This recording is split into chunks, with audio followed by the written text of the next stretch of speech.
नमस्कार प्रिय दर्शकों, हाजिर हूं मैं जन्म कुंडली अध्ययन करने के लिए।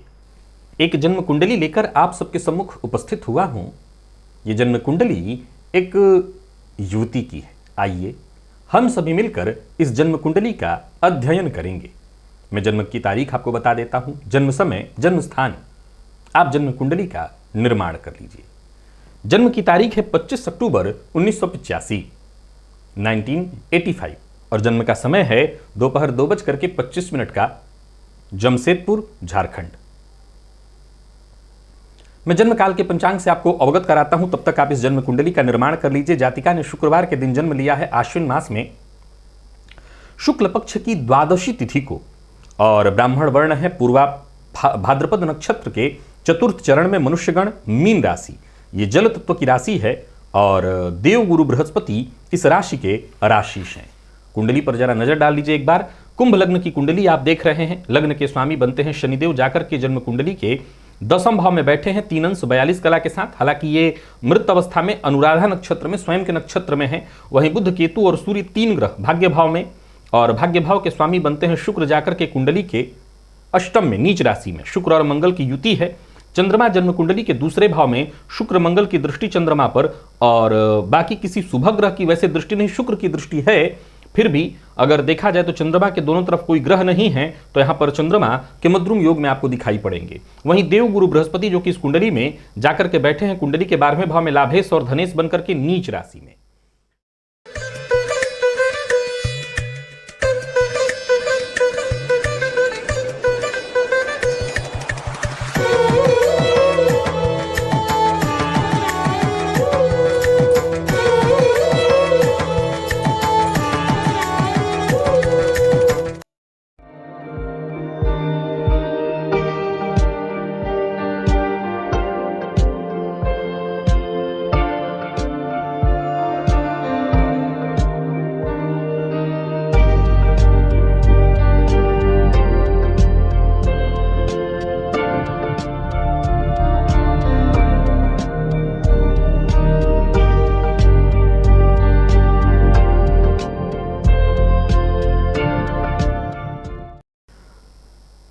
प्रिय दर्शकों, इनकी कुछ बातें हैं जो मैं आपको सबसे पहले तो बता देना चाहता हूं। इनका कहना है कि सन 2013 में इनका विवाह हुआ।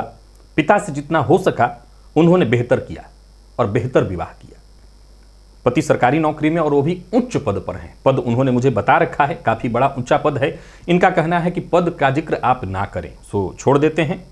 पद पर हैं, आप यूं समझ ले कि किसी ऐसे बड़े पद पर जहां सरकारी गाड़ी, सरकारी नौकर इत्यादि सब कुछ, बंगला सब कुछ इनको प्राप्त है, तो सरकारी नौकरी में और बड़े पद पर हैं। अब ये सीधा सीधा कहती हैं कि शास्त्री जी, आप कहते हैं कि कुंभ लग्न की कुंडली अच्छी होती है, मेरा तो कुछ भी अच्छा नहीं है। घर, गाड़ी, नौकर चाकर सब सरकारी प्राप्त है, पर मेरे जीवन में कहीं कोई सुख शांति नहीं है। बहुत प्रयत्न के बाद IVF से कन्या संतान हुई है। पति की नजरों में मैं एक सामान्य नौकरानी से ज्यादा कुछ नहीं हूं। माता पिता से कहती हूं तो वो कहते हैं निर्वाह करो। इनका जन्म आपको पता है ना कहां हुआ है? जमशेदपुर, झारखंड। एक ऐसा जगह जिसे आप बिहार में से अब अलग हो चुका है, लेकिन ये वैसे परिवेश है जहां लोग अपनी बेटी का विवाह अपना सब कुछ बेच करके बड़े से बड़े परिवार में करने का प्रयत्न करते हैं और कर भी देते हैं। अब जरूरी नहीं है कि उतने बड़े घर में भेज देने के बाद लड़की को भी वो सम्मान वहां पर प्राप्त हो। खैर, अब इनकी जो समस्या है वो इससे 2 कदम आगे की है, और वो भी मैं अब आपको बताता हूं। इनकी समस्या ये कह रही हैं कि मुझसे एक बहुत बड़ी भूल हुई। छोटे भाई को मैंने पैसा दिलवा दिया अपने पति से, उसने व्यापार किया और व्यापार में डुबा दिया। अब सुनिए, जिस पति की नजरों में ये नौकरानी से ज्यादा कुछ नहीं है, इनके कहने पर इनके पति ने पैसा कैसे दिया? ये यक्ष प्रश्न है। तब इनका मैंने जब ये बात पूछा तो इन्होंने कहा नहीं, वो मेरे कहने पर नहीं दिए। चूंकि वो सरकारी नौकरी में है तो वो व्यापार नहीं कर सकते, उनको कहीं ना कहीं इन्वेस्ट करना था। मेरा भाई बहुत अच्छा काम कर रहा था, अच्छा व्यापार कर रहा था, उसका अच्छा व्यापार चल रहा था, तो उसके अच्छे चीज को देख करके, उसके विकास को देख करके ही इन्होंने, न कि मेरे कहने पर, बल्कि मैं तो कारण बन गई हूं कि मेरे कहने पर आपने दे दिया, पैसा लगा दिया और वो पैसा अब डूब गया है। खुल के मुझे इस बारे में ब्लेम नहीं करते हैं, परंतु स्थिति यह है कि अगला प्रश्न है, क्या मेरा दांपत्य जीवन टूट जाएगा? आप इसी से समझ लीजिए कि एक अंतर्द्वंद, एक शीत गृह युद्ध जारी होगी। आगे इन्होंने 2-3 और प्रश्न पूछे हैं कि क्या पुत्र सुख की प्राप्ति होगी, क्या मेरे पति मुझे कभी सम्मान देंगे?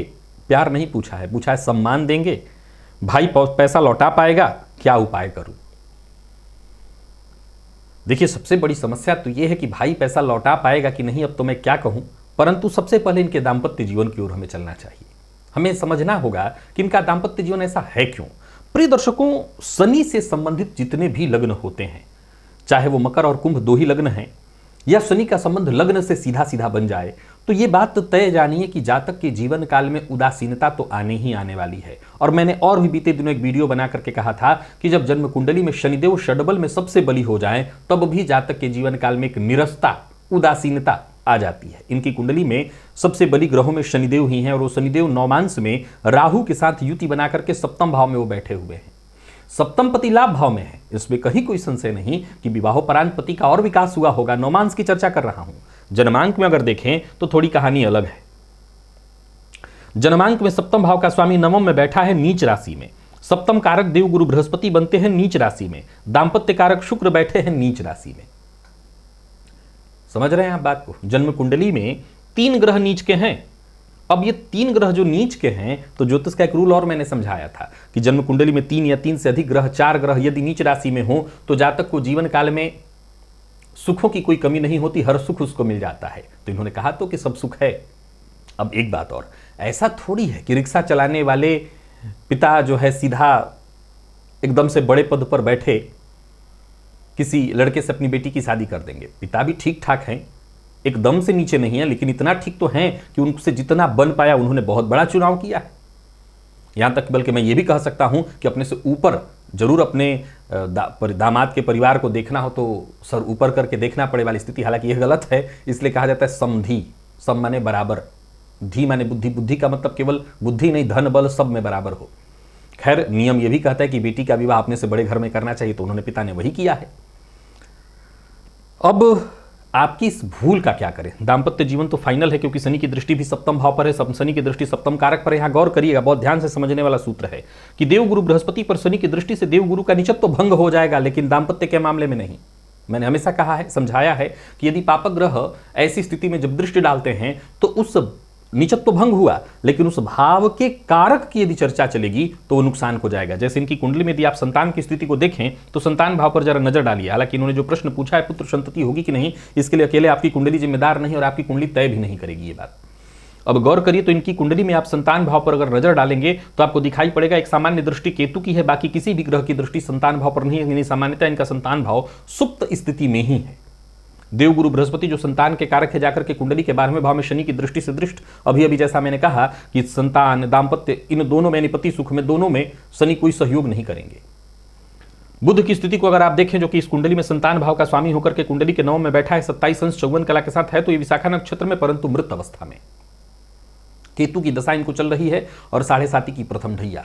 अब मैं सीधे चलता हूं इनके उस प्रश्न पर जो ये कह रही हैं कि भाई पैसा लौटाएगा कि नहीं। देखिए, आपकी कुंडली पर आता हूं मैं सीधा। यह है आपका छोटा भाई, जैसा इन्होंने लिखा है, छोटे भाई को इन्होंने दिलवा दिया है, तो यह है छोटे भाई का घर।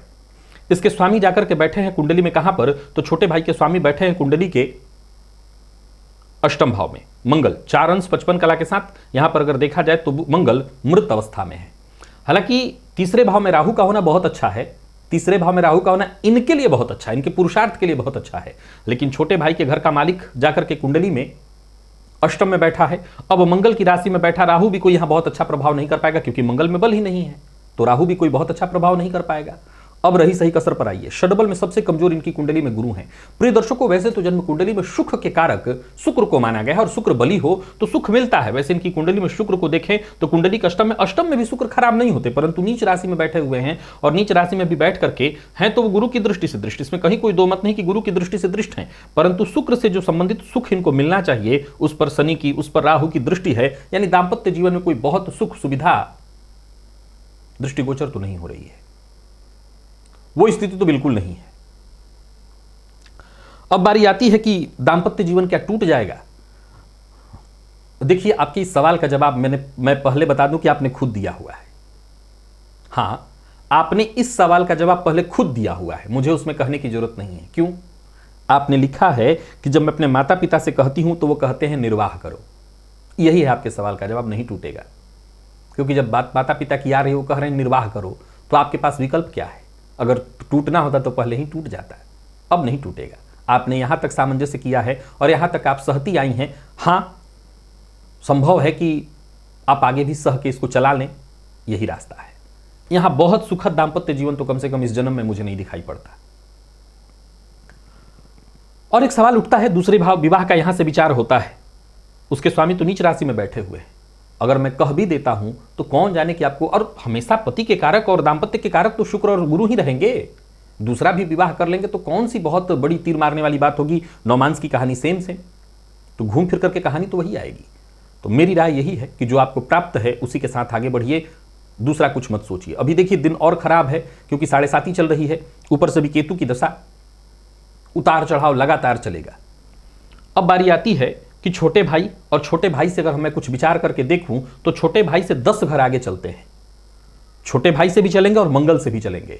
तो छोटे भाई से अगर 7 घर आगे जाते हैं तो शुक्र की राशि, और छोटे भाई से 10 घर अगर आप आगे जाते हैं तो शनि की राशि। शनि के पास भी बल नहीं आ रहा है और यहां शुक्र के पास भी बल, शुक्र के पास भी कोई खासा बल, वो नीच राशि में बैठे हुए हैं। तो ये भाई का व्यापार हुआ, ये भाई का कर्म हुआ, कुछ खासा अच्छी स्थिति नहीं दिखाई पड़ती। तो एक बड़ा सवाल खड़ा हो जाता है कि फिर वो, जाहिर सी बात है कि इनके पति ने इनके कहने पर तो पैसा नहीं लगाया होगा। क्या लगता है आपको? जो व्यक्ति इतना भी सम्मान नहीं दे रहा वो इनके कहने पर पैसा लगा देगा? तब फिर तो भाई पहले कैसे कर रहा था? अब भगवान जाने कि भाई की कुंडली की स्थिति क्या है। इस कुंडली में तो भाई जूझते हुए ही दिखाई पड़ रहा है। मंगल पर अगर गुरु की दृष्टि देखे भी तो बहुत अच्छी स्थिति तो मानी नहीं जाएगी यहां पर कि मंगल को कुछ तो बल मिले। हां, 1-2 पॉइंट हैं ऐसे, जैसे यहां पर अगर देखें तो गुरु से यह भाव केंद्र में आ रहा है और गुरु से त्रिकोण में मंगल आ रहे हैं। तो देखिए, किसी के जीवन में हमेशा एक जैसी स्थिति नहीं होती है। सामने वाला हमेशा डूबा ही रहे, हमेशा जूझता ही रहे, नहीं होती।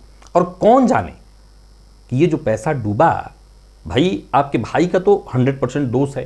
पहले तो सबसे बड़ी बात यह है कि जब भी व्यापार करो, इतने करीबी रिश्तेदारों से कभी पैसा लो ही मत। और ऐसे रिश्ते से तो बिल्कुल नहीं, ऐसा रिश्ता तो बिल्कुल पैसे नहीं लेना चाहिए। पैसा जाए किस दिन? अरे भाई, व्यापार का स्वभाव ही यही है। व्यापार का स्वभाव ही यही है कि व्यापार में पैसे डूबते हैं। और जब आप ऐसे किसी करीबी से, और बिल्कुल ऐसे करीबी से जहां वर रूप मान करके विष्णु के स्वरूप पूजा है उसको, तो उस अवस्था में जब आप उनसे पैसा लेंगे तब तो जहर खाने से ज्यादा और कुछ नहीं कहा जा सकता। इसको जहर खाने जैसा ही है। अब मैं क्या समझाऊं आपके भाई को और क्या कहूं आपको। आगे आपने पूछा है कि क्या पुत्र सुख की प्राप्ति है, तो वो तो ना ही दिखाई पड़ता आपकी कुंडली से। हालांकि आपकी कुंडली इसके लिए जिम्मेदार कभी नहीं है, स्त्री की कुंडली जिम्मेदार होती ही नहीं है। इसके लिए जिम्मेदार पुरुष की कुंडली होती। देखनी होगी उनकी कुंडली में पुत्र संतति के योग है भी कि नहीं। अगर होते तो फिर ऐसा क्यों होता कि IVF कराना पड़ता आपको? तो मुझे लगता है कि वहां भी कुछ ना कुछ गड़बड़ी जरूर है, या कुंडली में मैच नहीं आप दोनों के हुआ है, जिसके चलते ये स्थिति उत्पन्न हो रही है। क्या मेरे पति कभी मुझे मेरा सम्मान मुझे देंगे? हाँ, ये प्रश्न विचारणीय है। देखिए, एक बात आपको बताता हूं। मैं पहले तो आपको बता देता हूं कि आप गुरुवार का व्रत करिए जितना हो सके, रविवार और गुरुवार दोनों का व्रत करिए। प्रत्येक शुक्रवार को कबूतरों को कुछ खाने के लिए दीजिए, गाय को हरा चारा दीजिए। जरा सोचिए, देखिए, अगर केवल इस विषय पर मैं चला जाऊं कि आप नारी हैं, आपको सम्मान मिलना चाहिए, अब ये केवल मेरे यहां पर कहने भर मात्र से आपके पति की समझदारी तो जागृत हो नहीं सकती है। तो मतलब ही नहीं बचता इस विषय पर भाषण दिया जाए। फिर हमारे पास एक एंगल और भी है, हम उस एंगल से भी इस विषय को देख लेते हैं। और वो एंगल क्या है? वो एंगल है कि अगर आपको ये कष्ट मिल रहा है, क्या ये संभव नहीं है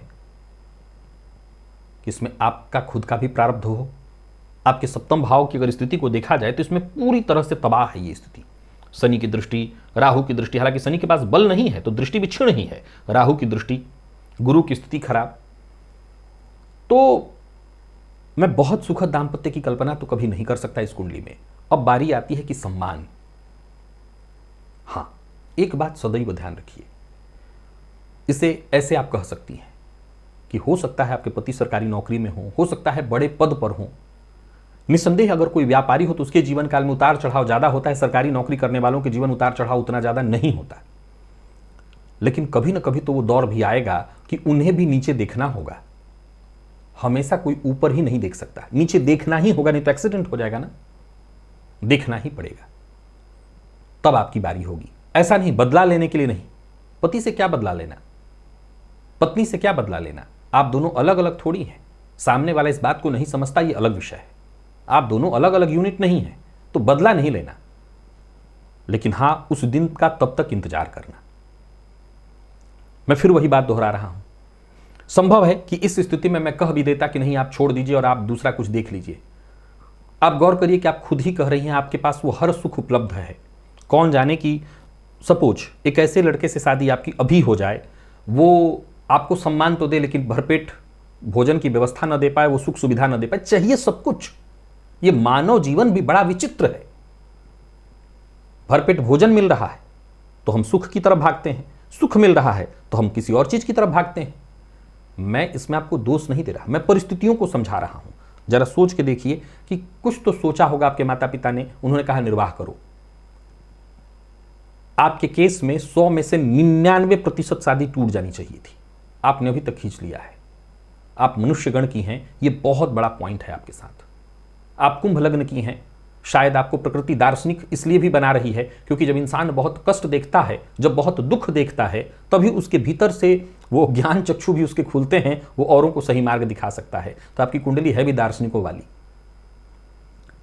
मेरी राय है कि आप इससे भागिए मत, इसमें रहकर के सामना करिए और निसंदेह याद रखिए, प्रकृति ने कभी केवल किसी की परीक्षा नहीं ली है, मौका दिया है। आज परीक्षा ली जा रही है तो कल रिजल्ट आएगा और बेहतर रिजल्ट आएगा अगर आप पूरे प्रयत्न के साथ अच्छे से मेहनत करके परीक्षा देती हैं।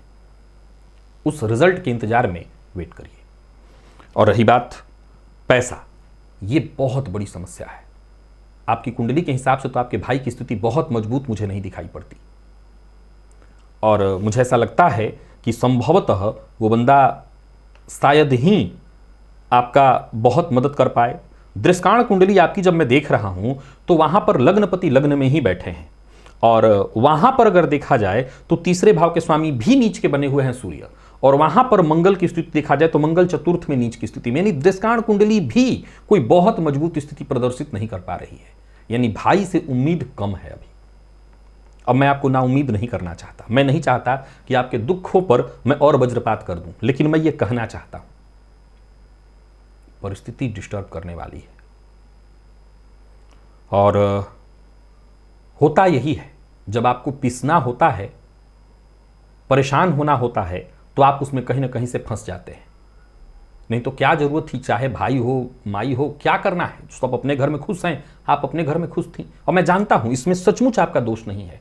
आपके पति का जब यह स्वभाव है तो वो पैसा दे ही नहीं सकते हैं, स्थिति नहीं दिखाई पड़ती। वो दिए तभी हैं जब उनको अपना वहां स्वार्थ दिख रहा था, लेकिन अब बात बिगड़ गई है तो अब आपका गला रेता जा रहा है। मैं अब आपको सीधा अपने उस उपाय की तरफ ले चलता हूं, क्योंकि इस कुंडली में आपने जितनी भी बातें पूछी हैं, मैं संतान की ही बात ले लीजिए, बड़ा कमाल है। हालांकि मैं जानता हूं और हमेशा यही कहता हूं कि वैसे तो दोनों ही होने चाहिए, क्योंकि दोनों ना हो तो कैसे बात बनेगी। लेकिन गौर करिए कि शायद प्रकृति ने आपके पति को एक दंड स्वरूप ही कन्या संतति ही देकर कर, ये दंड नहीं है, परंतु हाँ ऐसा ही मुझे लग रहा है, क्योंकि अगर बेटा होता तो हो सकता है आत्मा जायते इति पुत्र उन्हीं के समान होता, और वो फिर किसी और लड़की के साथ ऐसा कर रहा होता, तो शायद प्रकृति ने उनको ये दंड ही दिया हुआ होगा। बट अभी आप सबसे पहला काम करिए, गुरुवार का व्रत शुरू करिए। गुरुवार का व्रत करिए, घर के आसपास कहीं शिव मंदिर ढूंढिए जहां भोलेनाथ के साथ मां गौरी हो, गौरी जी को सफेद कनेर का पुष्प अर्पित करिए, उनसे प्रार्थना करिए कि वो आपके दाम्पत्य जीवन को सुखद करें। मैं जानता हूं कि अब आपके केस में मैं बहुत उपाय बताऊंगा तो आप अपने पति के साथ सब कुछ कर नहीं सकती। मेरे द्वारा बनाया एक वीडियो है जिसमें आप मेरे तंत्र प्रयोग वाले प्लेलिस्ट में चले जाइएगा, वहां पति वशीकरण प्रयोग बताया हुआ है, उसमें एक मंत्र है, उस मंत्र को आप ले लीजिए और उसको जपिए। ये इसलिए नहीं है कि कल से आपके पति आपके पल्लू से बंधे बंधे घूमेंगे, मैं चाहता भी नहीं और ऐसा कोई करना भी नहीं चाहिए किसी को। आप इसलिए ताकि वो आपकी बात को सुने और समझें। सपोज कीजिए कि आपके भाई ने पैसा डुबा भी दिया है, क्या करेंगे? किसी का गला रेतेंगे? क्या कर लेंगे? क्या कर लेंगे? अब न तो वो भाई ही है, आप पत्नी ही हैं, पति हैं, किसको कौन क्या करे? होता तो वो दे ही देता। और अगर ऐसी नौबत आएगी कि नहीं, वो नहीं लौटा पाएगा, तो फिर अब आप अपने पिता से इस बारे में, हालांकि मैं देख रहा हूं कि सूर्य की स्थिति भी शायद पिता का गलत निर्णय ही तो था, सूर्य नीच राशि में है, मंगल की स्थिति को भी देखिए तो अष्टम में है, कौन जाने कि पिता का भी मैं क्या सुख कहूं और बेहतर सुख कहूं। शायद उन्होंने ऊंचा तो देखा, लेकिन इतना ऊंचा देख डाला कि वो आपको सूट नहीं कर रहा। और नहीं तो ऐसी स्थिति होगी तो फिर आपके भाई के हिस्से की जो भी संपत्ति इत्यादि होगी आपके घर में, वो हटा करके इनका पैसा भरा जाएगा। यही एक रास्ता बचता है कि आपके भाई के नाम पर जो भी जमीन इत्यादि होगा वो हटा करके इनका पैसा उनको लौटाया जाएगा, क्योंकि आपका घर भी तो बचाना है। भाई फिर कमा लेगा। किस दोनों में से किसी एक को समझना था। अब मान लीजिए कि आपका पति न समझे तो क्या किया जाए? तो फिर भाई को ही समझाया जाएगा कि ठीक है, बाद में तुम अपना कुछ और प्रारब्ध होगा कर धर के ले आना। हालांकि उचित नहीं है, मैं तो देख रहा हूं कि आपकी भाई की स्थिति कोई बहुत मजबूत मुझे नहीं दिखाई पड़ती। उचित तो यही था कि जो उसका है उसको छोड़ दिया जाए, यही कमा लेंगे आगे चल करके। और लेकिन इनको समझाए कौन? फिर भी मैंने जो भी पति वशीकरण वाला वीडियो बनाया वो करिए, उनको विशेष रूप से करिए और करके देखिए, उनको अपनी बात समझाने का मौका आपको मिलेगा, आप समझा सकेंगी तो शायद चीज़ें कुछ हद तक ठीक होंगी। लेकिन अभी जूझना है, याद रखिएगा। अभी समय आपके पूरी तरह नियंत्रण में नहीं आया, अभी 7.5 का बहुत समय बाकी है, 5 साल से ऊपर का समय बाकी है अभी। ऊपर से भी केतु की दशा है। केतु परिवर्तन तो जरूर करते हैं, नवम में बैठे हैं, नवम में परिवर्तन करेंगे भी, लेकिन वो जिसकी राशि में बैठे हैं उसका राशिपति नीच का है। सो बहुत ज़्यादा केतु से भी मुझे उम्मीद नहीं है। फिर भी थोड़ा वेट करिए, समय जैसे जैसे आगे जाएगा 7.5 की मध्य ढैया भी पार होने दीजिए। कम से कम जब मीन राशि से शनिदेव गुजर जाएंगे, आपके जन्म नक्षत्र से पूर्वा भाद्रपद में आपका जन्म है, पूर्वा भाद्रपद के चारों चरणों से गुजर जाएंगे। आपका जो जन्म हुआ है वो पूर्वा भाद्रपद के चतुर्थ चरण में हुआ है, तो चतुर्थ चरण से जब गुजर जाएंगे तब जाकर के आपको थोड़ी राहत मिलेगी। और चौथे चरण में है तो चौथे की क्या बात, उसके बाद भी आपको थोड़ा सा इंतजार तो करना ही पड़ेगा। उत्तरा भाद्रपद के प्रथम चरण को जब शनिदेव पार करेंगे तब जाकर के आपको राहत की सांस लेने को मिलेगी। तब तक आप इंतजार करिए और मैंने जो जो उपाय बताए उसे शुरू करिए। भोलेनाथ की आराधना करिए, चंद्रमा के मध्य में है, प्रत्येक सोमवार को शिव मंदिर में जाकर के शिवलिंग पर दूध अर्पित करिए काला तिल डाल करके, इससे आपको अवश्य राहत मिलेगी। प्रिय दर्शकों, आज इनकी कुंडली को देख करके मैं खुद भी सोच रहा हूं कि इनको कैसे मैं शांत कराऊं और कैसे इनको कहूं। देखिए, उचित निर्णय तो मेरे पास यही था कि मैं कह दूं कि आप विवाह तोड़ दीजिए, लेकिन जरा सोच के देखिए कि माता पिता यहां पर सबल होते हैं। हालांकि मैं माता पिता के विरुद्ध नहीं जा रहा हूं, उनका निर्णय गलत नहीं है, उनका निर्णय गलत नहीं है। हां, उन्होंने जब विवाह करने की बारी आई थी काफी ऊंचा सोच डाला, नहीं सोचना चाहिए था, लेकिन क्या गलत किया? और माँ बाप को यही तो करना होता है कि आप बेहतर से बेहतर सोचें। उनको भी क्या पता था कि ये देखने को लिखा है, तो मैं टोटली उनको दोष भी नहीं दे सकता। और परिस्थिति देखिए, ये बेचारी जूझ रही हैं। इन्होंने जरा सोचिए, ये नहीं पूछा कि मुझे प्यार मिले, उन्होंने मुझे पूछा सम्मान मिलेगा। एक स्त्री सम्मान की भूखी है। उचित तो यही है कि मैं कह दूं कि सम्मान नहीं मिल रहा, छोड़ दीजिए। लेकिन अब सवाल उठता है कि अगर आप छोड़ भी देंगी तो इस दुनिया में घर से बाहर निकलने के बाद आपको पता चलेगा कि जो सम्मान देने का ढोंग कर रहे थे, असल में वो सम्मान तो कभी दे ही नहीं रहे थे। बाकी के घर से बाहर निकलते ही आपको हर दूसरा पुरुष ऐसा मिलेगा जैसे दुनिया का सबसे बड़ा सम्मान देने वाला पुरुष वही है। लेकिन विश्वास मानिए, उससे बड़ा धोखेबाज आपको कोई नहीं मिलेगा जो सम्मान दे रहा है। वो घर में नहीं दे रहा होगा तो आपको बाहर कहां से देगा? सो जो है वो यही है, इसी के साथ जीना है, भागिए मत। और यही सही निर्णय है। बाकी अगर कोई और निर्णय लगता है मेरे दर्शकों को कि बेहतर इनके लिए कह सकते हैं तो आप जरूर करिए। मैंने उपाय बता दिया है जिससे इनको कुछ जरूर राहत मिलेगी। मुझे इजाजत दीजिए, नमस्कार।